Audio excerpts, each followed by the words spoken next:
একটা ছোট গ্রাম ছিল, নাম তার চন্দ্রপুর। গ্রামের ছেলেমেয়েরা সবসময় গল্প করত একটা পুরনো স্কুল বাড়ি নিয়ে, যা এখন একেবারে ফাঁকা পড়ে আছে।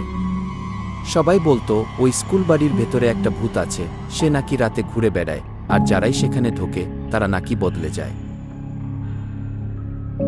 একদিন সপ্তম শ্রেণীর ছাত্র রাহুল তার বন্ধুদের সঙ্গে বাজি ধরল। সে বলল, আমি ওই স্কুল বাড়িতে ঢুকে একটা রাত কাটাবো। যদি কিছুই না হয় তাহলে তোমরা আমাকে স্কুলের সেরা সাহসী বলবে কি? রাতে একটা টর্চ আর এক বোতল জল নিয়ে রাহুল ঢুকল সেই পুরনো স্কুল বাড়িতে। দরজাটা কিঞ্চিত খোলা ছিল, বাতাসে কাঁপছিল, আর একটা কর্কশ শব্দ হচ্ছিল, ক্রিক্রিকি।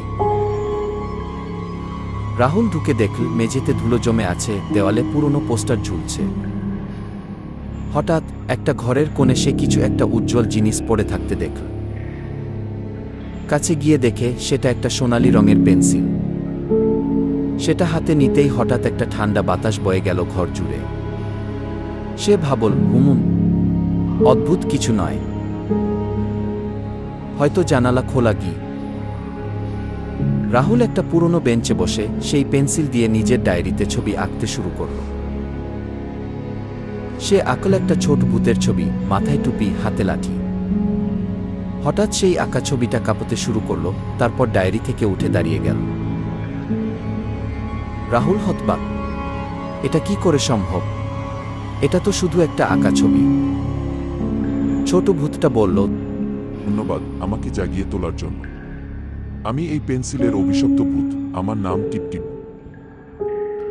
রাহুল চিৎকার করে উঠতে যাচ্ছিল, কিন্তু টিপটিপ তাকে থামিয়ে বলল, চিৎকার করো না, আমি ক্ষতি করতে আসিনি। আমাকে বহু বছর আগে এই পেন্সিলে বন্দী করা হয়েছিল। এখন তুমি যদি চাও আমি তোমার আঁকা সবকিছু জীবন্ত করে তুলতে পারি। তবে একটাই শর্ত, কখনো ভুলে গিয়ে ভয়ঙ্কর কিছু আঁকবে না। রাহুলে ভয় কেটে গেল।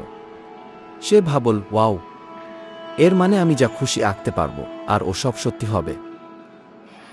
সে আঁকল একটা চকোলেট ফ্যাক্টরি, একটা ছোট রোবট বন্ধু, এমনকি তার প্রিয় হারানো কুকুরটাকেও। সবকিছু সত্যি হয়ে গেল। তবে একদিন ক্লাসের দুষ্টু ছেলে নিলয় তার ব্যাগ থেকে পেন্সিলটা চুরি করে নিল। সে জানত না পেন্সিলটা জাদুকরি। সে মজা করতে গিয়ে আঁকল একটা বিশাল ভয়ঙ্কর দান। আর ঠিক তখনই সেই দানব উঠে দাঁড়াল, গর্জন করতে করতে ছুটল গ্রামের দিকে। টিপটিপ এসে বলল, আমি বলেছিলাম না ভয়ঙ্কর কিছু আঁকবে না?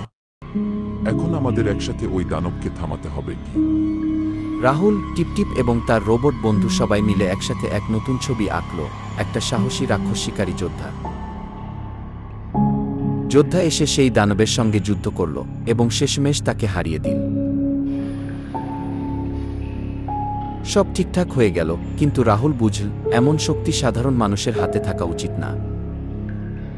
সে পেন্সিলটা আবার পুরনো স্কুল বাড়ির সেই ঘরে রেখে দিল, আর দরজায় একটা বড় তালা লাগিয়ে দিল।